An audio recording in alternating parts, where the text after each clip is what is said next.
Saviour academy YouTube channel में आप सभी का एक बार फिर स्वागत है बच्चों। आज हम लेकर आए हैं क्लास 9th का जो सेकंड यूनिट है बच्चों, उसका सेकंड वीडियो। तो बच्चों हम जानेंगे कि सेकंड वीडियो किस टॉपिक पर बना हुआ है बच्चों। तो हमारा जो पहला वीडियो था वो बना था बच्चों मिश्रण और मिश्रण के प्रकार। तो बच्चों आइए जानते हैं नेक्स्ट वीडियो।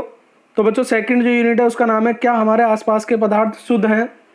तो बच्चों इस वीडियो में हम पहले ही बता चुके हैं कि हम मिश्रण और मिश्रण के दोनों प्रकार पढ़ चुके हैं। आज हम पढ़ेंगे बेटा विलयन। क्या पढ़ेंगे? विलयन। तो बच्चों विलयन किसे कहते हैं? मैंने बताया था बच्चों विलयन एक समांगी मिश्रण होता है। क्या होता है? समांगी मिश्रण होता है। तो बच्चों दो या दो से अधिक पदार्थों के समांगी मिश्रण को क्या कहते हैं? विलयन कहते हैं। तो बच्चों अगर आपको समांगी मिश्रण क्लियर नहीं हो पा रहा है तो आप हमारी पहली वीडियो जरूर देख ले, वहां से आपको क्लियर हो जाएगा। तो समांगी मिश्रण बेटा जो जिसकी बनावट शुरू से लेकर अंत तक एक जैसी होती है वैसा मिश्रण आपका क्या कहलाता है? समांगी मिश्रण कहलाता है। तो बच्चों विलयन दो या दो से अधिक पदार्थों का समांगी मिश्रण होता है, जैसे लेमोनेड मतलब नींबू का मीठा शरबत, सोडा वाटर जो आप लेते हैं बच्चों, पानी तथा चीनी का घोल, नमक तथा पानी का घोल, हवा आदि, ये सभी बच्चों विलयन है। विलयन के कणों में समांगिकता, समांगिकता का मतलब बच्चों इनके अंग कैसे होते हैं? समान होती है। उदाहरण के लिए नींबू तथा जल के विलयन का स्वाद सदैव एक जैसा रहता है। इस विलयन की थोड़ी सी मात्रा का स्वाद भी वैसा ही होता है जैसा अधिक मात्रा का होता है। ठीक है बच्चों। तो यह दर्शाता है कि इस विलयन में नींबू तथा जल के कण समान रूप से वितरित होते हैं। एक बार फिर देख लें बच्चों, विलयन के कण समांगिकता होती है। क्या होती है? समांगिकता मतलब समान अंग होते हैं। तो नींबू तथा जल का विलयन सदैव कैसा रहता है बच्चों? समान रहता है। इस विलयन की थोड़ी सी मात्रा का स्वाद भी ठीक वैसा ही होता है जैसा अधिक मात्रा का होता है। अतः यह दर्शाता है कि विलयन में नींबू तथा जल के कण समान रूप से वितरित होते हैं। पॉइंट नंबर नेक्स्ट बेटा, विलयन द्रव, गैस या ठोस तीनों प्रकार के हो सकते हैं या होते हैं। मिश्र धातु बच्चों ठोस विलयन का, शरबत आपका द्रव विलयन का, और हवा गैसीय विलयन का क्या कहलाते हैं बच्चों? उदाहरण है आपके। मिश्र धातु बच्चों ठोस विलयन का कैसे? मिश्र धातुओं में क्या होती है? धातुएं ठोस अवस्था में ही होती हैं। तो ठोस का ठोस में विलयन, जब ठोस को ठोस में मिलाया जाता है तो वो कहला जाता है आपका ठोस विलयन। शरबत मतलब आपने जल में क्या मिलाया था? नींबू। दोनों ही क्या थे बच्चों? लिक्विड फॉर्म में थे, द्रव थे, इसलिए द्रव विलयन। और हवा में क्या होती है? सारी गैसें होती हैं, जितनी भी मिली होती हैं, तो वो भी क्या है? गैसीय विलयन। आइए बच्चों इन्हें वन बाय वन पढ़ते हैं। तो अगर आप अभी हमारे चैनल पर नए हैं तो बच्चों चैनल को सब्सक्राइब करना बिल्कुल ना भूलें। अगर आपको वीडियो पसंद आ रहा है तो प्लीज़ वीडियो को लाइक और शेयर करना बिल्कुल ना भूलें बच्चों। तो हमारा पहला टॉपिक है बच्चों ठोस विलयन। या बच्चों उससे पहले हम जानेंगे विलयन के घटक। विलयन के घटक, तो बच्चों विलयन के दो घटक होते हैं, दो कंपोजिशन होते हैं, मतलब विलयन दो पदार्थों से मिलकर मिनिमम बनता है।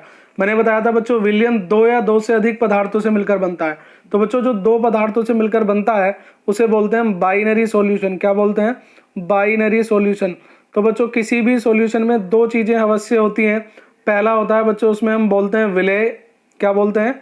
विलेय मतलब सोल्यूट। क्या होता है बच्चों? सोल्यूट मतलब विलेय पदार्थ। और दूसरा होता है बच्चों विलायक, जिसे हम बोलते हैं सोलवेंट। क्या बोलते हैं? सोलवेंट। तो आज हम जानेंगे विलेय और विलायक किसे कहते हैं। तो बच्चों मान लीजिए आपने चीनी और जल का मिश्रण लिया है, तो बच्चों कम मात्रा किसकी होगी? चीनी या जल की?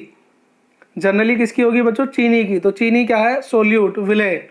तो बच्चों विलयन में जिसकी मात्रा कम होती है उसे कहते हैं विलेय, और जिसकी मात्रा ज्यादा होती है उसे क्या बोलते हैं? विलायक। जनरली हम ऐसा कहते हैं। ठीक है बच्चों, वरना इसका साइंटिफिक रीजन अलग होता है, वो बाद में क्लियर करेंगे। तो बच्चों डेफिनेशन देखते हैं। किसी विलयन के दो घटक होते हैं। पहला है बच्चों पहला है विलायक। तो विलयन का वह घटक जो दूसरे घटक को घोलता है, जो दूसरे घटक को घोलता है। बच्चों चीनी किसमें घोली थी? जल में। तो जल क्या होगा आपका? विलायक। और जल की मात्रा कैसी होती है? ज्यादा, इसलिए उसे क्या बोलते हैं? विलायक। उदाहरण के लिए बेटा विलयन का वह घटक जो अधिक मात्रा में उपस्थित होता है, जनरली उसे विलायक या घोलक या सोलवेंट कहते हैं। क्या कहते हैं बच्चों? सोलवेंट कहते हैं। उदाहरण पॉइंट नंबर 2 बच्चों विलेय। विलयन का वह घटक जो दूसरे घटक में घुलता है। ठीक है बच्चों, वो क्या कहलाता है? विलेय। यहाँ से जनरली बच्चों दो चीजें क्लियर आ रही हैं। जिसमें घुलता है वो कहलाता है विलेयक, और जो पदार्थ घुलता है वो क्या कहलाता है? विलेय।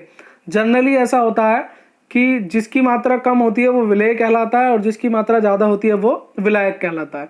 वैसे बेटा विलयन में अगर आप आगे पढ़ेंगे इंटर तक जाके, तो इंटर में आता है कि विलयन का वह भाग जिसकी भौतिक अवस्था विलायक जैसी होती है या विलयन जैसी होती है वो विलायक कहलाता है। ठीक है बच्चों, तो विलय में देखेंगे विलयन का वह घटक जो कम मात्रा में उसे जनरली विलय कहा जाता है। उदाहरण आप देख सकते हैं बच्चों, चीनी और जल का विलयन एक तरल ठोस या तरल घोल में ठोस का उदाहरण है।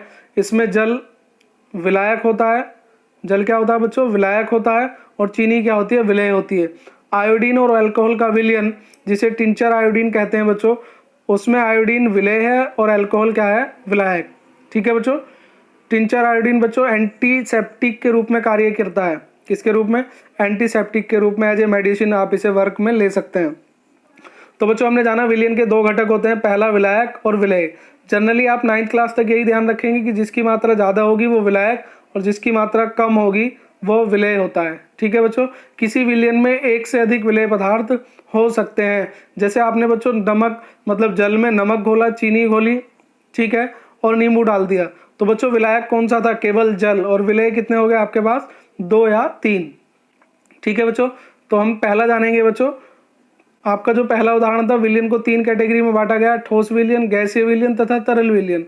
तो बच्चों पहला पॉइंट है ठोस विलयन। तो जब ठोस का ठोस में जो मिश्रण होता है बच्चों वो कहलाता है आपका ठोस विलयन। मतलब विलयन के दोनों घटक, विलयन के दोनों घटक जब ठोस होते हैं तो ऐसा विलयन क्या कहलाता है, ठोस विलयन कहलाता है। जब दोनों बच्चों गैसीय होंगे तो गैसीय विलयन, और जब दोनों लिक्विड होंगे तो तरल विलयन कहलाता है। ठीक है बच्चों, उदाहरण के लिए मिश्र धातु। मिश्र धातु बच्चों इसका सबसे अच्छा उदाहरण है कि मिश्र धातु ठोस विलयन होते हैं। मतलब इनमें बच्चों धातुएं क्या की जाती हैं, एल्यूमिनियम, कॉपर, निकिल, आयरन, ये सभी आपस में मिक्स की जाती हैं। तो बच्चों मिश्र धातु किसे कहते हैं वो भी आप देख सकते हैं। मिश्र धातु को 2 या 2 से अधिक ठोस को मिलाकर बनाया जाता है। मिश्र धातु ठोस विलयन का या ठोस विलयन का उदाहरण होता है। उदाहरण बच्चों आपके सामने है ब्रास, जिसे आप जनरली पीतल कहते हैं। Brass is a mixture of 30% zinc and 70% copper. ठीक है बच्चों, तो नेक्स्ट देखें आपका इस्पात। इस्पात भी एक प्रकार का मिश्र धातु होता है जिसमें लोहे के साथ कम से कम 10.5% क्रोमियम मिलाया जाता है। इस्पात को आप आयोनेक्स स्टील या आयोनेक्स भी कहते हैं। तो बच्चों ये आपको याद रखना है, यहाँ से ये जनरली आपके जनरल कॉम्पिटिटिव में ज़्यादा आती हैं। हम 9th क्लास को बच्चों बिल्कुल एनसीईआरटी से फॉलो कर रहे हैं 1 by 1। नेक्स्ट देखते हैं बच्चों विलयन को मैंने कितने भागों में बांटा था, 3, ठोस विलयन, गैसीय विलयन, तरल विलयन। तो हम पढ़ रहे थे बच्चों ठोस विलयन जिसमें दोनों घटक ठोस होते हैं, ऐसे विलयन ठोस विलयन कहलाते हैं। उदाहरण बच्चों इसका सबसे अच्छा मिश्र धातु था। पहला उदाहरण दिया बच्चों मैंने ब्रास का, किसका, जनरली हम इसे पीतल कहते हैं। 30% जिंक और 70% कॉपर का मिश्रण होता है। नेक्स्ट है बच्चों आपका इस्पात। इस्पात में कम से कम 10.5% क्रोमियम मिलाया जाता है, जिसे आप आयोनेक्स स्टील या आयोनेक्स भी कहते हैं। नेक्स्ट है बच्चों ब्रॉन्ज, जिसे आप कांसा कहते हैं जनरली। ठीक है बच्चों, ब्रॉन्ज एक मिश्र धातु है जिसमें 88% कॉपर और 12% टिन होता है।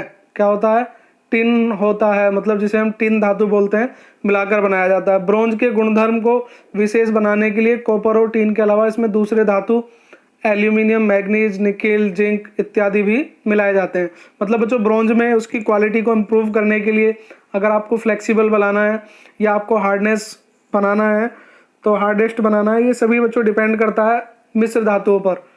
तो इनके कंपोजिशन को 1 by 1 आप मिलाते हैं। तो बच्चों विलयन की 3 कैटेगरी मैंने आपको बताई है, ठोस विलयन, गैसीय विलयन और तरल विलयन। तो बच्चों हमने जाना आज कि विलयन के 3 पार्ट होते हैं। पहला ठोस विलयन। तो बच्चों वैसे जनरली अगर हम देखें तो ठोस विलयन भी 3 प्रकार के हो सकते हैं। कौन कौन से बच्चों, अगर ठोस में आप ठोस मिला सकते हैं, ठोस में ठोस का मिश्रण, ठोस में द्रव का मिश्रण और ठोस में गैस का मिश्रण। तो बच्चों ठोस विलयन भी 3 प्रकार के हो सकते हैं, लेकिन हम 9th क्लास में केवल ठोस का ठोस में मिश्रण पढ़ रहे हैं। लेकिन बच्चों ये तीनों विलयन भी ठोस विलयन कहलाते हैं। ठोस का ठोस में विलयन, ठोस का द्रव में विलयन और ठोस का गैस में विलयन। ठीक है बच्चों, आज की वीडियो यहीं तक। आई होप आपको वीडियो पसंद आया होगा।